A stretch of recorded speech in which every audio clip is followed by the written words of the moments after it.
Hello everyone, my name is Andrei Katyubka. I am software engineer at ShortPoint. Today I am pleased to take this opportunity to present you the introduction to our session of trainings about SharePoint. Our first topic is understanding Office 365. You will have one more session about it. Okay, in this part we will cover what is Office 365, Office apps, OneDrive, Microsoft Teams, Office Delve, evolution of SharePoint, and we will compare SharePoint On-Premise with SharePoint Online. So what is Office 365? Office 365 is a Microsoft subscription service that includes access to Office application and online productivity services. So you can get business class email, calendars and contacts, online meetings and instant messaging, cloud-based storage so that you can work on and share files from anywhere without coming into the office, and collaboration and productivity tools you can use to grow your business. You get all of this with Office 365. The basic component of Office 365 program set are Microsoft Office programs such as Word, Excel, and PowerPoint. You can use them from Windows, Mac, tablets, and phones. You don't even need to install the application, just use the web version and create documents from your preferred browser, which is also included into Office 365.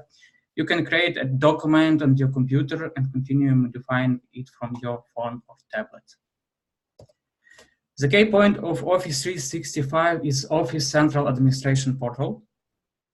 Here you can manage all services. So create and manage users in your organization, like employees or students. You can also set their permission level or reset their passwords. You can combine them into groups, create a team, give access to specific Office 365 service, and so on. So this is a place where you could configure every aspect of Office 365. Microsoft Teams is the next generation of Skype for business. It is the hub for teamwork. Microsoft Teams is where people, including people outside the organization, can actively connect and collaborate in real time to get things done. Have a conversation right where the work is happening, whether they go out to get documents, having a meeting, or working together in other apps and services. Teams is a place to have informal chats, iterate quickly on a project, work with team files, and collaborate on shared deliverables. Office Delve is a cloud-based service powered by Office Graph, which helps users find and discover pertinent information across integrated Microsoft products by pulling user content from Microsoft Exchange, OneDrive, SharePoint, and Yammer. In addition to traditional search tools, Delve has a discovery function, which brings potentially relevant information to the attention of users based on relationships and the past activity of other users within the same organization. It is important to note that Delve never presents users with content they don't have permissions to view. So now let's speak about SharePoint. To begin, first of all, we should define what is this. To begin with, we need, it is difficult to explain in few sentences what this SharePoint is. Nowadays, it's a huge platform which allows you to share and manage content and seamlessly collaborate across the organization. But it was not always like this. SharePoint has evolved from two projects born during the development cycle of Office XP, Office Server and Tahoe. Office Server provided the simplest of network administration actions on documents, while Tahoe expanded on the mail, calendaring, contacts, and to-do list technology contained with Exchange. By combining the best feature of Office Server and Tahoe into a single program, Microsoft created new product SharePoint. First of all, in 2001, SharePoint appears like a content management system with corporate essential features like corporate calendar, announcement, and events management. With all these features, SharePoint was used as the internet builder for many companies. In 2006, Microsoft released a new version of SharePoint, SharePoint 2007, a standalone option and one bundled with Office. This edition represented one of the biggest steps forward for the product line and the point at which the software truly came into its own. After setting the trend, SharePoint products team really focused on business-related features. So started from 2010, SharePoint became not just a content management system. It became a platform when the next version of SharePoint was released. It can be described as 6-category SharePoint formation with following directions: site, communications, content, search, insights or business intelligence, and composites. SharePoint has always been associated with document management, so it leads us to the next point. 2013 is considered to be the new milestone in the development of SharePoint. The biggest evolution from early SharePoint to SharePoint 2013 was the move from strictly PC-based services to cloud-based. Difference between on-premise and cloud environment we will discuss later. Microsoft has worked hard to bridge the gap between SharePoint Online and SharePoint On-Premises. Some businesses trust the cloud, while others, for privacy concerns, would rather keep their data on premises, since they cannot always trust servers to host all their sensitive information. SharePoint 2016 offers a hybrid feature that allows for the storage of data both on the cloud and on premises. The hybrid installations are now simplified and automated. SharePoint 2019 delivers innovation in user experience from SharePoint Online with improvements to document libraries and navigation constructs that are consistent with Office 365.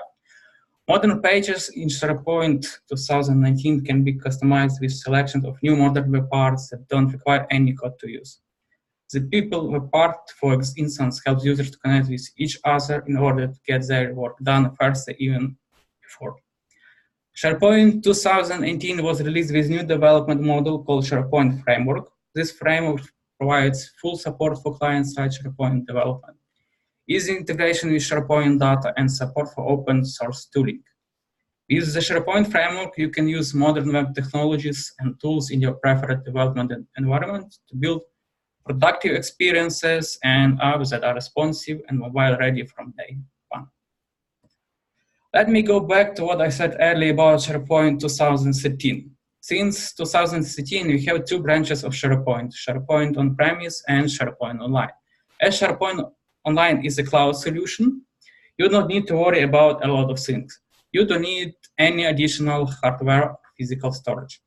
No updates are needed to your server or SharePoint. It is done automatically by Microsoft. So you always have latest update with the latest feature and the latest features. You should not think about backupping data in case something goes wrong or hardware stops working. With cloud platform, your data has 3 copies, which are saved in different locations, and you will never lose it.